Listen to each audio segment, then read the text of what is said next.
Welcome to the iPad Podcast, a weekly podcast from Mac's Future.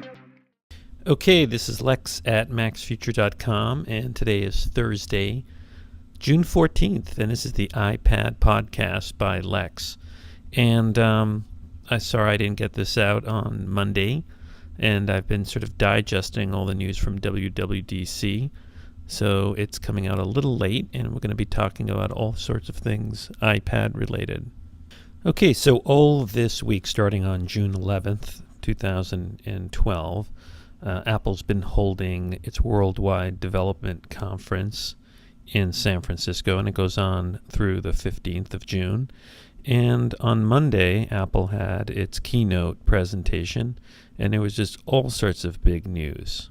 And a lot of it affects the iPad as well as the iPhone and other products that Apple makes, like the Mac. So it's a really exciting time because every year Apple comes out with a new operating system. And we're going to talk mainly today about the unveiling of the new operating system for the iPad and the iPhone, iOS 6, that was revealed on Monday, June 11th. And Scott Forstall, who's a high-up executive at Apple, did a presentation of some of the key new features that are going to be in iOS 6.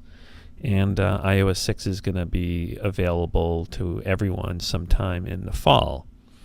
And starting on Monday, iOS 6 in beta form was made available to people who subscribe to the developers program that Apple has. So there's a lot of exciting new technology. In addition to announcing iOS 6, Apple had some other big announcements. Among other things, Apple updated the MacBook Pro line and the MacBook Air line, and also came out with a new version of the MacBook Pro that has a Retina display. I think the pixel count is something like over 221 pixels per square inch, and dropping the DVD drive and having an LSSD drive, and a very high-powered with USB 3.0 and Thunderbolt and HDMI, and starting at an initial price of $2,200. So that was the first part of the day's announcements. And then another big part was basically highlighting some new features to Mountain Lion, giving it some iOS-like features, including dictation now built into Mountain Lion, and Mountain Lion for the Macintosh will come out in about a month. But the big show, I think, was towards the end of the several-hour program, and that was Scott Forstall coming out and highlighting what's going to be in iOS 6, which is going to come out probably in the fall, probably when the next iPhone 6 comes out. So let's discuss some of the highlights of iOS 6. So on Apple's website, they sort of highlight what are the things that they talked about at WWDC as being the most significant parts of iOS 6. But there's, I guess, 200 different things that go into iOS 6 that are big and that you should expect on your iPad. Now, the first one is that Apple has a new mapping service, and that is its own. Apple is essentially quietly ditching Google as the de facto map service that's built into iOS 5. And Apple is coming out with its own Maps program and Maps SDK that's built into iOS 6. And it's pretty interesting. Basically, the things that are being highlighted are that it has turn-by-turn navigation, and the Siri voice will speak to you as you're changing your routes and you're going to your destination.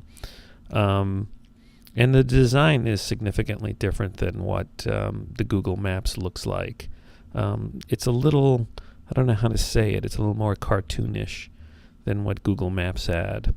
The other thing it has is something called flyover and 3D animation, where you're going to be able to, in the map, go into sort of like a flyover view. It's sort of like satellite, except you're closer to the ground and hovering over the cities.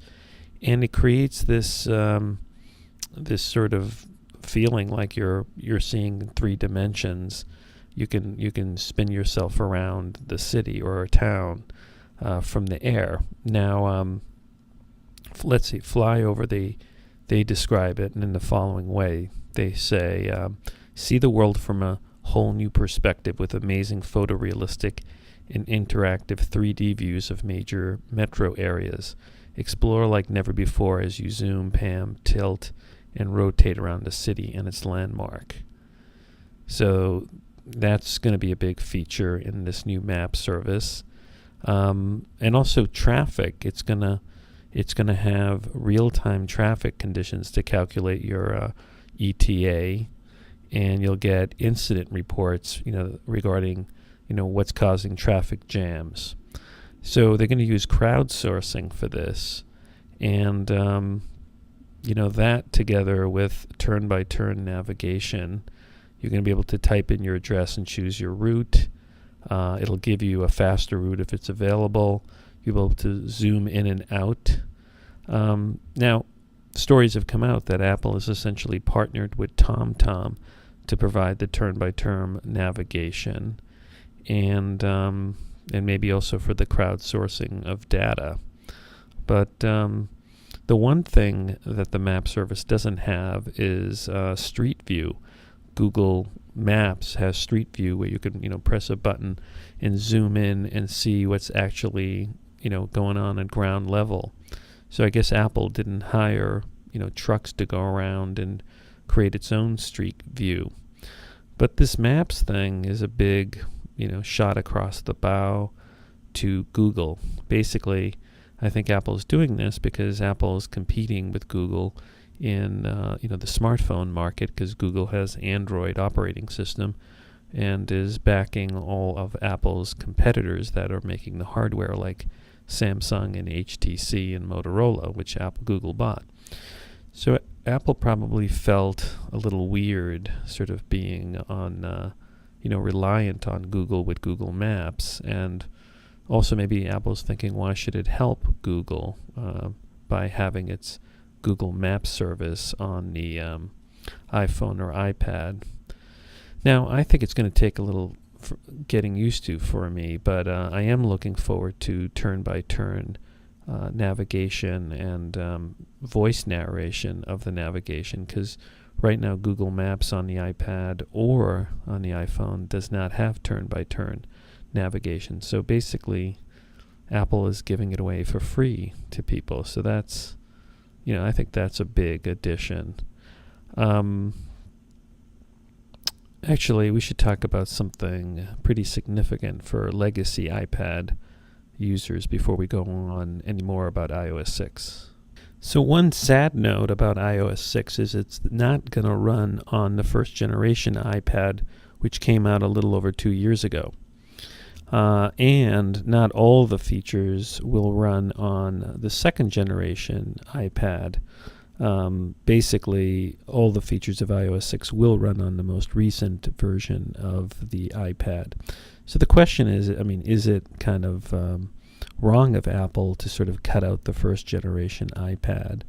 And some people have pointed out that, look, even iOS 5 runs kind of sluggish on the first generation iPad. And there's not a lot of RAM in the first generation iPad, so maybe that's one reason that iOS 6 will not run on the first generation. So it is kind of, annoying if you have a first generation iPad. On the other hand, if you're really into your iPad, it's probably worth selling your first generation iPad. You still can get some decent money for it. And buying, let's say, a refurbished second generation iPad or a refurbished third generation iPad. But anyways, let's go on to some of the other features. Okay, so another feature in iOS 6 that's going to be greatly enhanced from iOS 5 is Siri. So Siri now is going to come to the third generation iPad, which is great news. Up till now, all you've had in the third generation iPad is voice dictation, and now you're going to have full-fledged Siri. And Siri is also going to be enhanced. Now, unfortunately, iOS 6 is coming to the second generation iPad, but there will be no Siri or voice dictation on the second generation iPad. And that's kind of a pity, because obviously I think the second generation iPad could probably handle the load. So maybe they just want to make it a feature for people to buy the newer iPad. So Siri itself is also getting enhanced. Among other things, Siri is going to be smarter now. It's going to be able to launch apps. You say launch flight tracker or open Where's My Water, and Siri will now do that. And Siri will also tweet for you. So, that was something that you could do with Siri if you jailbroke the iPhone with iOS 5, but now it's going to be part of iOS 6. The other thing is Siri's going to have much more tricks up its sleeve, like it's going to be able to get you sports scores, and also tell you about restaurants nearby or in a particular location, and also give you movie information either where you are or near you. Now, the interesting thing that Apple's doing is it's making deals with content providers like Yelp, or I guess maybe they're getting the sports scores somewhere. And what's interesting is, while Siri can search the Google, using Google search the web, for certain categories of information like sports or whatever is on Wolfram Alpha, or movie reviews or restaurants, it provides the answer in these beautiful sort of cards that have the information. So they give an example of what a typical card looks like. If you say, what are the schedule of a certain baseball team, it'll give you the upcoming schedule of like the baseball team, but not in the sort of, poor, ugly format of some sort of web page, but rather it almost looks like a very slick playing card or business card. So this is really powerful what they're doing with Siri.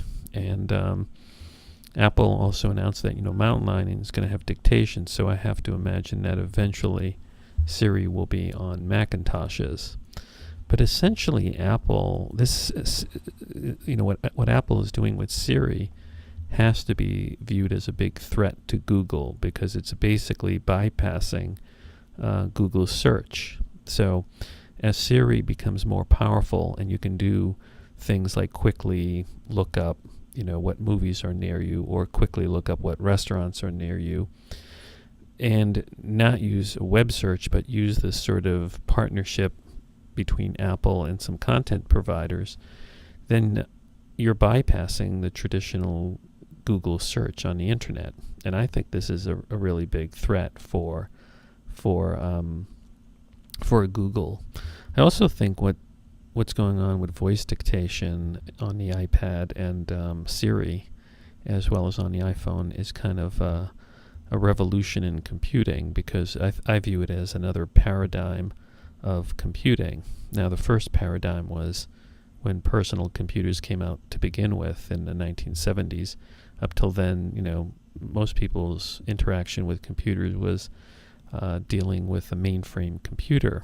But Apple and some other companies came out with the first personal computers. So that was paradigm one. Paradigm two was when Apple released the Windows and mouse interface with the Macintosh in the mid-'80s, taking the concept that had been developed at a research facility by Xerox, because that really transformed personal computing. You didn't no longer have to type commands. You could use a mouse and Windows clicker, and that paradigm is what we've been sort of stuck with until 2007, when Apple really made touch computing available to the masses with the first iPhone. And of course, with the iPad, we've expanded touch computing. But voice control and voice recognition has always been something that people really wanted in terms of the future of computing. I mean, if you look back at any science fiction movie or TV show from the 60s or 70s, you had people in the future talking to a computer and the computer talking back. Obviously on Star Trek that happened, and of course in 2001 A Space Odyssey. But with Siri we're getting closer to that because Siri is getting smarter. Its ability to give you information is getting more powerful, and you will be doing your computing more and more with voice commands or voice questions than with touch interface or even a mouse and Windows. So Siri is a big part of iOS 6. Now, one thing that is kind of sad is that Apple has not yet opened up Siri so that developers can create their own Siri functions to work with their apps. Like you could, that would be like if there was an API. So I think that's going to come in the future, not with iOS 6. Or maybe Apple's really saving it for later when it launches the iPhone 6. But the concept I have is that at some point Apple will allow developers to say, we're going to give you tools so that Siri can, work and have instructions for how to operate your app. So for example, let's take Apple's own GarageBand app on the iPad. What if you could, not only launch GarageBand, but after it launches, say, name the project X, and then it names the project. Or say, GarageBand, select the piano instrument. I want to record something for 8 measures. And then give the instruction, okay, record now. And then you do your recording, and then you say stop recording, and you do it all verbally. Well, that's the kind of power I think Siri will eventually have, but we don't have it yet now. But anyways, Siri is upgraded and is going to be more useful with iOS 6. Okay, so another new feature in iOS 6 is something that came in iOS 5, and that is integration with a social network. Now, we already have Twitter integration in iOS 5. It's in the main settings, when you go to your settings section of your iPhone or iPad. But now there's going to be Facebook integration. So, Apple appears to have made up with Facebook last year. With much fanfare, Apple got sort of screwed over by Facebook when Facebook pulled out of having Facebook be part of the Ping social network that Apple started with its music service. Well, Ping hasn't really gone anywhere as a social network. It's kind of very small. And Apple somehow got Facebook, or Facebook somehow got Apple to agree to make Facebook be a setting so that, if you log into your general settings with Facebook like you do with Twitter, then apps can quickly take advantage of that login and integrate your Facebook account into the app, so that if you, feel like quickly sending an article in Instapaper to people who follow you on Facebook, you're going to be able to do that quickly through this Facebook integration.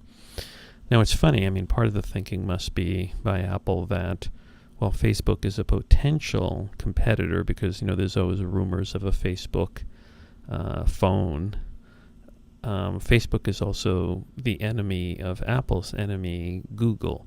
So Apple may be thinking, if we embrace Facebook, it'll help us compete against Android phones, because you figure there's no way Google is going to allow Facebook to integrate into Android devices. So this may be two somewhat competitors, Facebook and Apple, teaming up to compete against Google. Now, this next feature I think is a very important upgrade for iOS operating system on both the iPad and the iPhone, and that is shared photo streams. Now, in iPhone 5, Apple released, I guess, both on the iPad and the iPhone, and also on Lion, the ability to do photo streams using iCloud.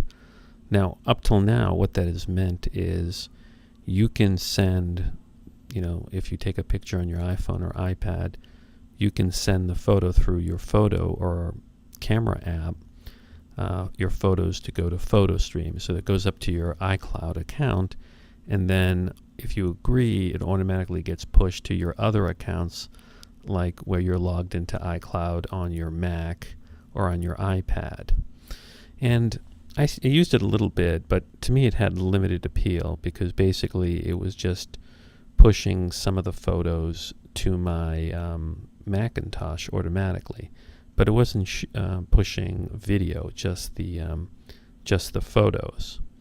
And what I really was missing was a way to share photos with my family members, and particularly out-of-town family members. Now, Apple under Mobile Me had a gallery, and that was like a website, and Apple's getting rid of that. But we know that with the iPhoto app on the iPad and the iPhone, you can create web albums. Well, shared photo streams is even better because now you can create shared photo streams that go to your general account, so that if you're subscribed to it through your account, you get it on your other devices. But more importantly, you can create customized, limited photo streams that you just share with one person or some people. And you can have multiple photo streams so that there's different photos and different streams. And what's really cool is you can just keep adding photos to the stream. So let's say I wanted to send a relative some pictures and nobody else. I can arrange for that photo stream to go to that relative. Now, if that relative is operating iOS 6 or is running Mountain Lion on a Macintosh, they don't even have to do anything. It'll come directly to their device if they accept it. But what if you don't have a relative or a friend who's got iOS 6 running on their device or Mountain Lion on their Mac? Well, you can have the photo stream also go to a website, and you can make it like a private website or a private link that only the person or the people you want to see the photo stream get it. So this is really powerful, and I think it's going to obviate, the need for me to use other apps to share photos with just select people. So, I think this is one of the main big features in iOS 6. This is what Apple says on their website about it. They say, now you can share the photos you want with just the people you choose. Simply select photos from the Photos app, tap the share button, choose who you want to share your photos with, and they're on their way. Friends using iCloud on iOS 6 device or a Mac running Mountain Lion get the photos delivered immediately in the Photo apps or iPhoto. You can even view shared photo streams on Apple TV.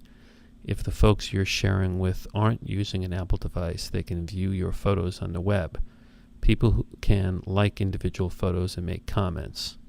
So that's the other thing. You can now make comments and view other comments on the photo stream. And you can also get alerts when friends and family share photos. So I wonder, in a way, it's funny that they're partnering up with Facebook and having Facebook integration, because this also competes with Facebook. So I think this is going to be used a lot because it's a great way to share automatically photos that you take on your iPad or iPhone. Now, this next feature is in iOS 6, but it doesn't appear to be on the iPad, and that is Passbook. And basically, Apple is getting closer to becoming like a wallet. In other words, the iPhone becoming a wallet and maybe the iPad. So what Passbook is that Apple's going to have an app where all your passes, like your airplane boarding passes, your train passes or tickets or Starbucks cards or Apple Store credits, they all go into this app and they're readily there. and they're also going to be time and location based. Now, in iOS 6 right now, it's not on the iPad, but I have to imagine that eventually it'll be on the iPad too, as some people might just carry like an iPad and not an iPhone at some point. And so I bet you Passbook eventually comes to the iPad. Okay, so then the other big upgrade for iOS 6 is that FaceTime, which currently exists in iOS 5, is now going to be able to work over cellular. That's what Apple says, cellular. Now, I think this is only going to work on the iPhone 4S and the third generation iPad. But basically, what it means is now you're going to be able to send and receive FaceTime calls not only when you're on a Wi-Fi connection, but over your cell phone connection. Now, on the iPad third generation, you've got a really robust data connection. You've got 4G. And the iPhone 4S is still sort of on this souped-up 3G. But you have to be careful about your data plans because, this FaceTime calls are going to take up a lot of data. But this is still great.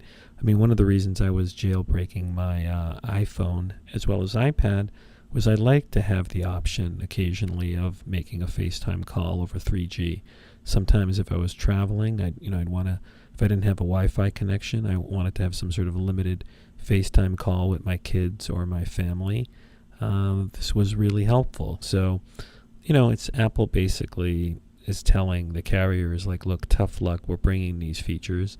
Apple brought iMessages to iOS 5, and now it's bringing FaceTime over cellular to the iPad and to the iPhone 4S.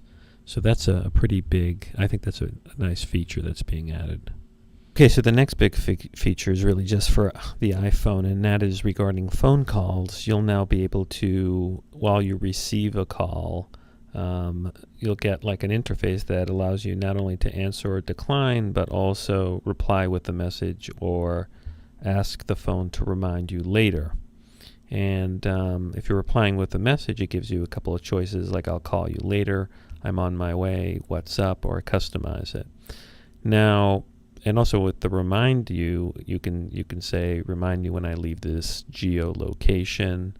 And you can also have a do not disturb setting now in the settings, which say that, you're not to be disturbed between a certain time of the day, or allow certain calls to come through. So there's much more you can really control when you're going to be disturbed or not. Now, I bet you eventually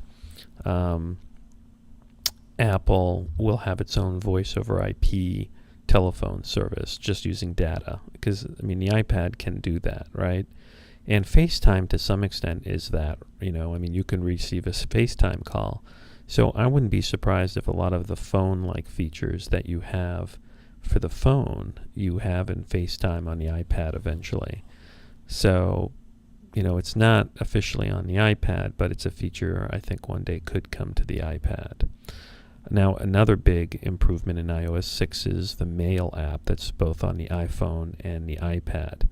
The big thing now is that there's a VIP button or a VIP area of the mailbox. And so you can designate a certain, people who send you email as being VIP, and you just sort of star them, like, your parents or your children or certain close friends, and then they'll go to a certain VIP box, or they'll be segregated in that. Also now, if you flag certain mail, they'll go into a flagged area. So that's big. Another big addition is before you sort of had to either copy photos or videos from your photo or video app and then paste them into mail, or try to mail them straight out of the photo or the photo app. But now, when you point to an area of the text in the email, and in addition to selecting text, you're going to have the option of inserting photos or videos, and it'll prompt you to open the photo app and insert. So this is huge. I also think that you're going to be able to have different signatures for different email accounts. Now Safari also gets a big update, and it's an update that threatens third-party app makers like Instapaper that Marco Arment has. And some of the big features are the following. First, the reader function, where you can save links on the sidebar for later. That's been upgraded, so now it'll save the articles not just as links, but actually save them so that when you're offline and not connected to the internet, you can still access them. So that's huge, because that's essentially what Instapaper does. It basically allows you to save news articles from the internet offline, and now that's free and built into Safari. The other thing is there's something known as iCloud tabs, which is if you're logged into your iCloud account and you're logged in your iCloud account on your iPhone and on your Mac, there's now a cloud in the the top bar area of Safari, and if you click on that, it'll show you what tabs are open, what website tabs are open on your iPhone, what website tabs are open on your computer, what website tabs are opened on another computer. So you can leave your tabs open on other devices, and then on any of the devices, because this works on the Mac in Mountain Lion as well as on iOS 6, you never have to worry about trying to find some website that you have open in a tab on another computer. You could just jump around different computers or devices and still have your tabs. The other improvement in the iOS 6 is there's a full screen landscape mode, and I think those are the three big things. Okay, so another big feature for people with disabilities, or even for anybody really, is a feature to the accessibility setting in the iPad. And I think it's also on the iPhone, but it's definitely on the iPad. And it's something called guided access. And basically, what it'll allow you to do is to limit the controls that someone has when you give them the iPad. So they give the example of, let's say, children with autism who use the iPad, and it's a great tool for some kids with autism or some other disability. But sometimes, you don't want them to hit certain buttons, like the home button that takes them out of the app that they're playing, or you don't want them to go to, some other app or some other website. And you can basically, with guided access, decide what parts of the touch input can be used. So here's what Apple says. iOS 6 comes with even more features to make it easier for people with vision, hearing, learning, and mobility disabilities to get the most from their iOS 6 device. Guided access helps students with disabilities such as autism remain on task and focused on content. It allows a parent, teacher, or administrator to limit an iOS device to one app by disabling the home button, as well as restrict touch input on certain areas of the screen. And then it also points out that VoiceOver, the revolutionary screen reader for blind and low vision users, is now integrated with Maps, Assistive Touch, and Zoom, and Apple's working with top manufacturers to introduce made-for-iPhone hearing aids. So guided access, it says, it restricts touch input to certain areas of the screen. So you'll be able to, let's say, lock off or on motion controls, or lock off the hardware button. So this, and the other thing you could do is just, it might be also good for businesses, because businesses might want to give somebody an iPad but only have them use one app. And so, like for example, a museum might want to give an iPad to someone but not have them use it, for other purposes. So this guided access could basically be set up to lock the user from using anything but what's on the screen, the app. And this is probably technology that Apple's been using in their Apple stores, because a lot of iPads act as sort of kiosk displays, and you can't really, browse around the whole iPad. You can just browse around the app that's there. So this guided access is going to be very useful, not just for educators or, people with children with disabilities, but also I think businesses that want to use, the iPad as sort of a limited device running one app. So I think that's a really good, feature. Now, other enhancements for the iPad and the iPhone 4S and iOS 6 are to Find My Friends and Find My iPhone, or I guess Find My iPad. And in Find My Friends is that app that is GPS-based, and now you're going to be able to have them share their locations and have them appear on a map so you can quickly see where they are. And also you can have them have location-based alerts, like when your kid leaves the school or arrives home, you can get an alert through Find My Friends that, where they are. So look, if it, more and more kids are at a certain age are getting things like iPhones that they're allowed to bring with them by their parents to school.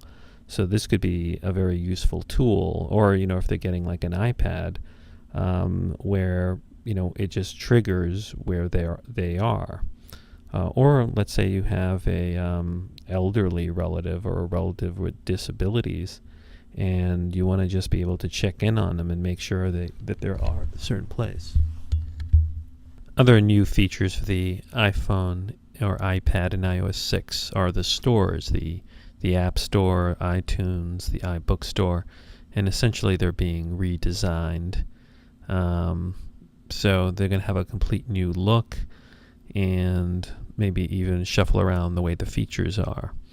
And also reflecting what a big market China is, there's going to be new support in iPad and the iPhone for China. And basically popular Chinese internet services are going to now be integrated similar to the way Facebook or Google search is an option in the United States. And also there's going to be a Chinese dictionary and improved text input and typing in Chinese. And it says you're going to be able to mix full and abbreviated pinyin and even type English words in pinyin sentence without switching keyboards. And it's going to support 30,000 characters, I guess, in Chinese, and double the number of Chinese characters supported in handwriting recognition. And it says for Chinese customers, when you add words to your personal dictionary, iCloud will make them available on all devices. And then Baidu, which is a search engine, I guess, in China, is a built-in option in Safari for iPad sold in China. And you'll be able to, in China, share videos directly with Youku and Tudu, I guess, which are YouTube wannabes in China. And it also says here you can post to Sina Weibo from camera, photos, map, Safari, and Game Center. So these are sort of the alternative universe that's Chinese web services. So this is what Apple highlights as the main big features in iOS 6. Now Apple is highlighting some of the 200 features in iOS 6 for developers. It's pointing out that in the map kit that it has, its own map kit, not Google, for iOS 6, that there's going to be things for developers. It says developers can automatically take advantage of the cartography and vector-based interactivity, and users can also discover routing apps right within maps. So, there's a lot of these routing apps that allow you to sort of track running or hiking. And it says here, so when users are looking for specific ways to get around, whether by subway, ferry, bike, or walking, maps will show these routing apps as an option. So I'm not sure if it's going to be if the apps are already downloaded and on your iPad or iPhone, or if it's going to recommend it. Also, Game Center is going to be juiced up. It says that with Game Center, you're now going to have make a game a multiplayer game by turning high scores and achievements into challenges with friends. And with something called game groups, developers are going to be able to enable multiplayer games and share leaderboards and achievements across iOS and Mac versions of an app. So it's going to apparently make game apps much more interactive in terms of multiplayer games and groups and sharing across platforms. Another feature that's going to get boosted is going to be the camera app, and there's going to be new APIs that are going to help developers build in-camera parts to their app. So the APIs are going to let developers who want to have a camera feature in their app control focus, exposure, and region of interest. So these are new APIs for developers. And it also is going to allow developers to build their apps to have access and display faces with face detection APIs, and also leverage hardware-enabled video stabilization.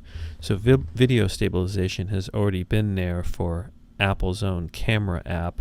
So I guess you're going to see more of that video stabilization in third-party apps that have video recording or photo features. Now also, the Reminders app is getting juiced up, and it says apps will now have access to and share to-do lists in the Reminders app. And it says with the Event Kit framework, a developer can have their app create and modify reminders, assign properties like due dates and priorities, and even set location and time-based alarms.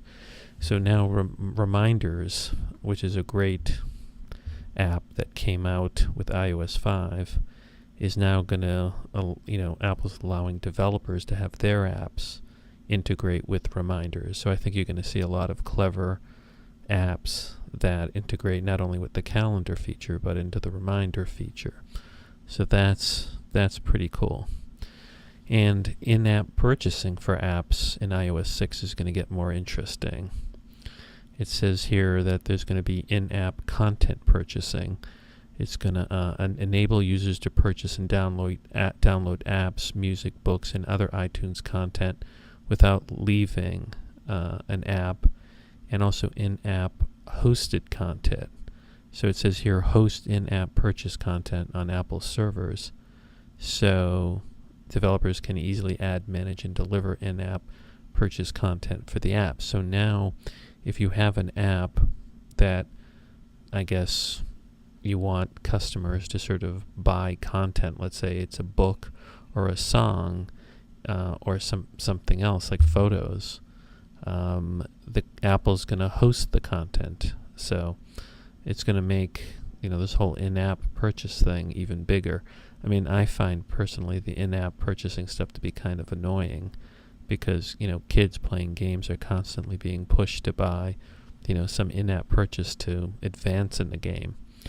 But it looks like Apple sees in-app purchasing and in-app content to be a big area. Another big area is the WebKit and Safari. So for developers, there's going to be more stuff in iOS 6. It says new features in Safari on iOS 6 let you create audio for interactive web applications using Web Audio API, use advanced color pixel effects with CSS filters, and upload videos and images from the photo library. So one thing that's big on Safari on the iPad or the iPhone is you're going to be able to go to sites which on a computer you could upload a photo, and on the iPad you weren't able to do that. Like I'm thinking of like the Tumblr website. If you go to Tumblr on a computer, you can upload a photo. Well, now on Safari, on the iPad and the iPhone, you'll be able to do that. You'll be able to access the photo library for both photos and videos. But the other thing that's kind of interesting is there are people who want to create just sort of web apps for the iPad. And it sounds now like you'll be able to have audio for interactive web applications. So the web app aspect of an iPad app might be getting more interesting. So there are some other really good aspects of iOS 6 that people are just starting to discover. 9 to 5 Mac published a story today, June 14th, that points out in iOS 6, Apple now requires user permission before apps can access private data. Now, the article points out, there's been a lot of controversy in the last year about some apps, improperly accessing like contact information and stuff like that. Like, for example, the LinkedIn app and the Path app, they created some privacy violations maybe by accessing contacts and other stuff that you didn't want them to.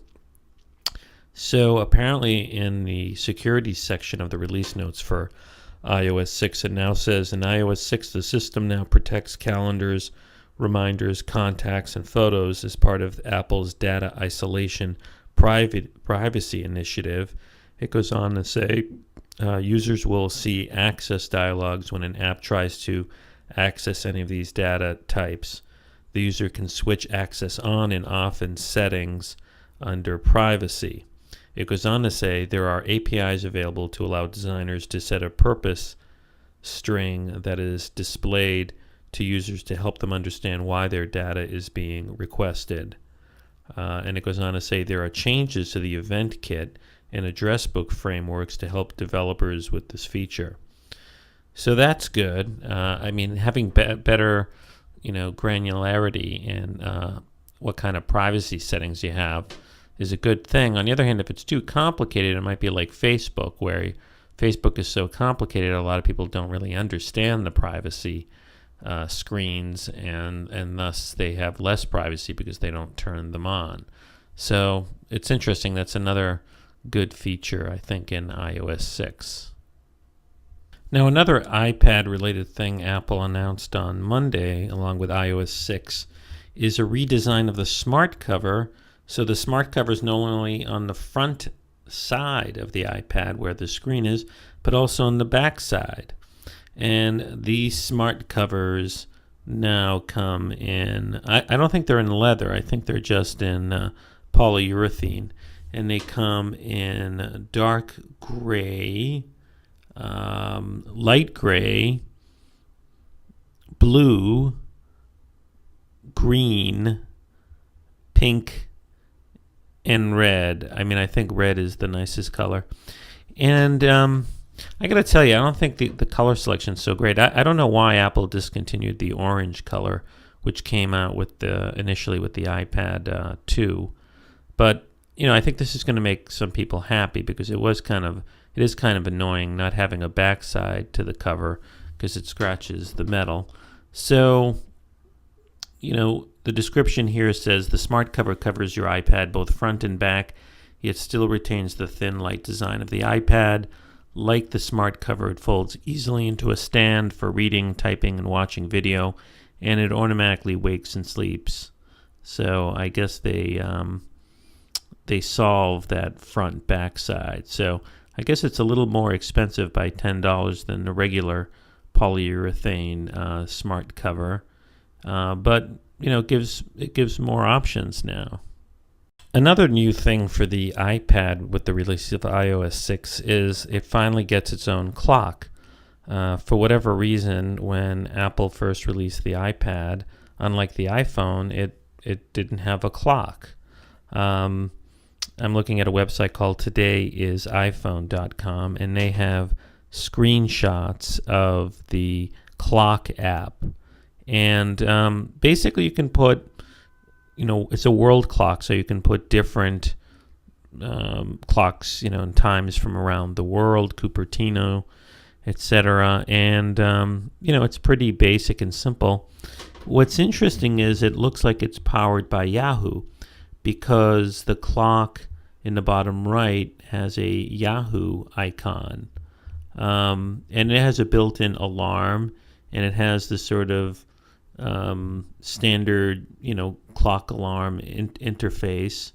and you can you have almost like a little time, like a time spreadsheet where you can put the alarm and set it on different days at different times, and also have different alarms to wake you up. And there's also a stopwatch, and it's a simple design, and it's I think it's attractive. So what else? It has a timer too. So it has a lot of the same features as the clock and the iPhone, but it's redesigned for the iPad. So I think this is a big addition, because it was kind of annoying that we didn't have a clock made by Apple on the iPad. So I think this is it's a big plus. Another oddity in iOS 6 is that the status bar at the top of your iPhone, and I guess iPad too, changes color based on the app that you're running. And I'm not sure if it's just the iPhone, but it could be the iPad too. And Uber Gizmo points this out. It has an article, status bar in iOS 6 changes color based on the app you're running. And it's a subtle thing. I don't think it changes for all of them, but if you have like a light blue app, then the top gets light blue. And it noticed, for example, in this article, as you can see in the examples above, both the status bar have changed color to match the color scheme of Skype and Facebook, respectively. Goes on to say, granted, this isn't exactly groundbreaking, but there's something to be said about congruency, and this little touch can help with the overall app experience. I mean, I guess the point is, if the app is one color, you don't want a really black bar at the top, and it makes the interface look nicer. So, I guess there's this little polishing that Apple's doing in iOS 6. Now, in terms of content on the iPad, one thing I want to touch upon, in addition to all this iOS talk, is something that broke in All Things Digital today, and also on MacRumors.com, which is that the huge publication Time Inc. finally buckled into what Apple wants magazine companies to do, which is to release magazines in Apple's Newsstand app. And for the longest time, Time didn't want to play ball with Apple in that way, and would release its magazines as separate apps and not as a magazine subscription in a newsstand. And according to Mac Rumors, it says, as noted by All Things Digital, Apple and Time appear to have settled their long-running differences over digital magazine subscriptions, with Time launching iPad-only subscriptions for its magazines through Newsstand. And apparently there's a press release today from Time, and it's offering all 20 of its consumer magazines, which include Fortune, People, Sports Illustrated, and Time. So this is a really big deal, because Time obviously has a lot of magazines, and it's a big publication.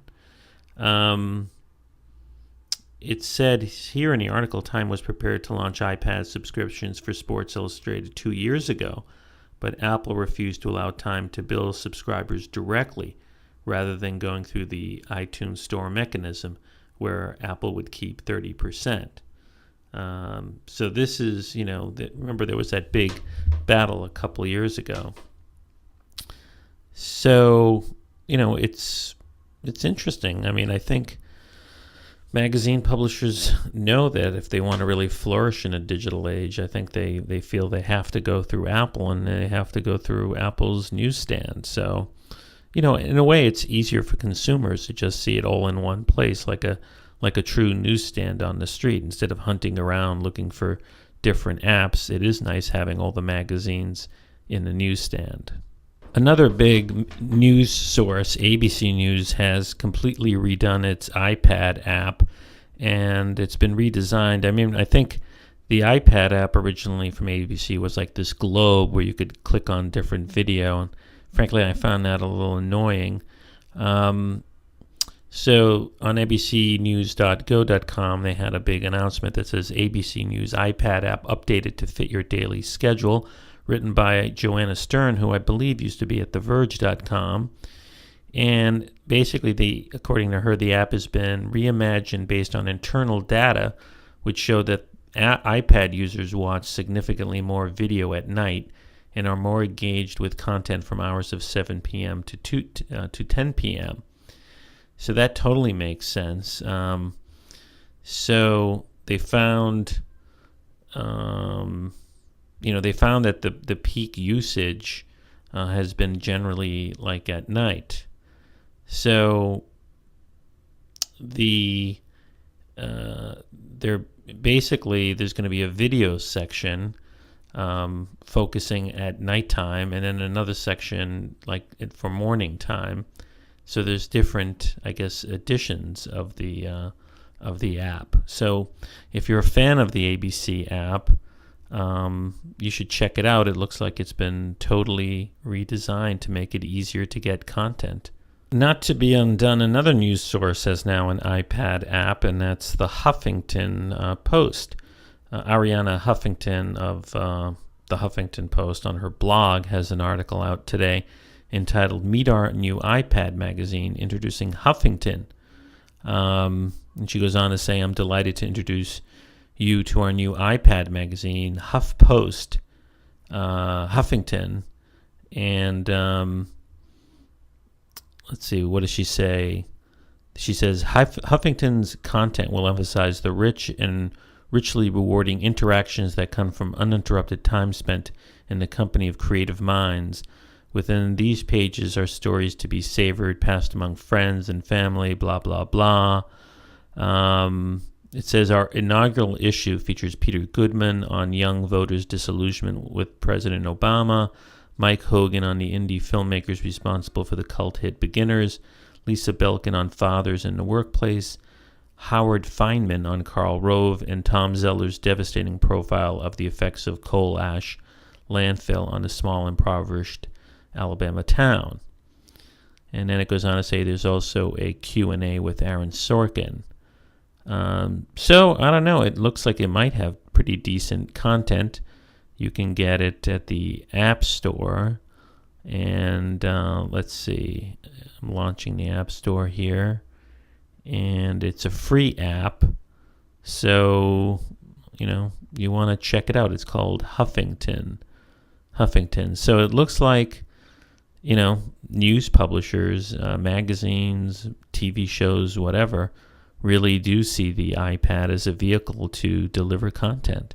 So I think every day we're going to just see more and more stuff. So it's pretty cool. Okay, so finally over at SlashGear.com, they found, we're always seeing like sort of gadgets that work with the iPad, but apparently Brookstone, that gadget company you see in the malls, they've come out with this scanner that works with the iPad. And what's interesting about the scanner, if you look at their website at SlashGear, is that the iPad sort of docks on top of this sort of thin scanner, and then it has an app, and then you scan into it. So I don't know if this is going to work as well as my Fujitsu scanner that works with the Mac, but this, costs $150 at Brookstone online, and it provides sort of an easy way to scan, I guess, directly to your iPad. I guess it scans into an app on the iPad. Now, what you can do with the documents once they're in the app, I'm not 100% sure. But, and I don't even know how good it is. It looks kind of gimmicky. But the point is that people are trying to be creative with, devices that work with the iPad. So, anyways, it's something that just sort of caught my eye and you might want to check out. Okay, so that's it for episode 102 of the iPad podcast. Thanks for listening, and I'll see you next week.